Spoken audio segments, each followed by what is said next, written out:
DJ Gururaj Madhubani अपन के लिए खाली हेलो हेलो करे अब बात भेलै न ठीक से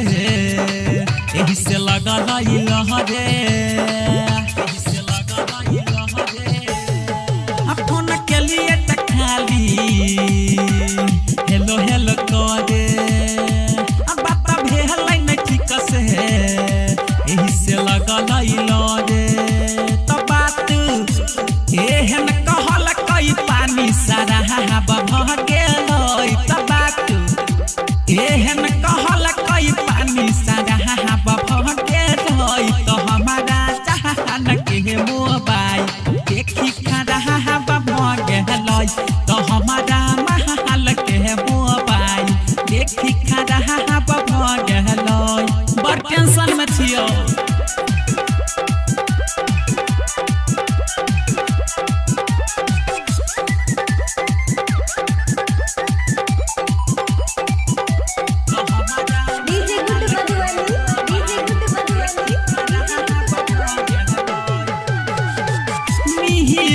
के हमारा से केने खेल चाही भेलै मोबाइल खराब त ओकरा झेल पड़लै बड़कारी झेल पड़लै बड़कारी हे रौ मिलै के हमारा से केने खेल चाही भेलै मोबाइल खराब त ओकरा झेल पड़लै बड़कारी त सतु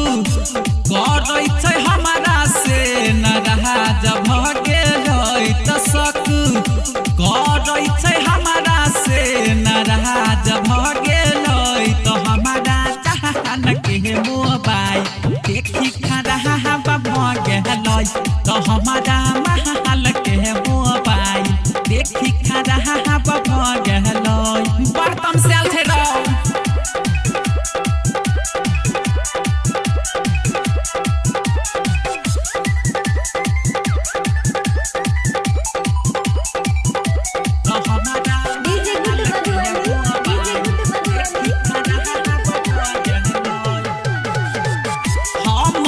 से पहिले अबके तोड़ खेलबे छै किसी आइल बड़ी हमारा से जे ओकरा से नहीं केलिए भेट ओकरा से नहीं केलिए हे रौ हमरा से पहिले अबके तोड़ खेलबे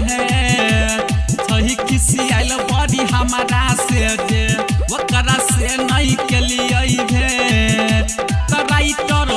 कमलेश रंजन राज समुद खड़ा पकह गेल तोरा केस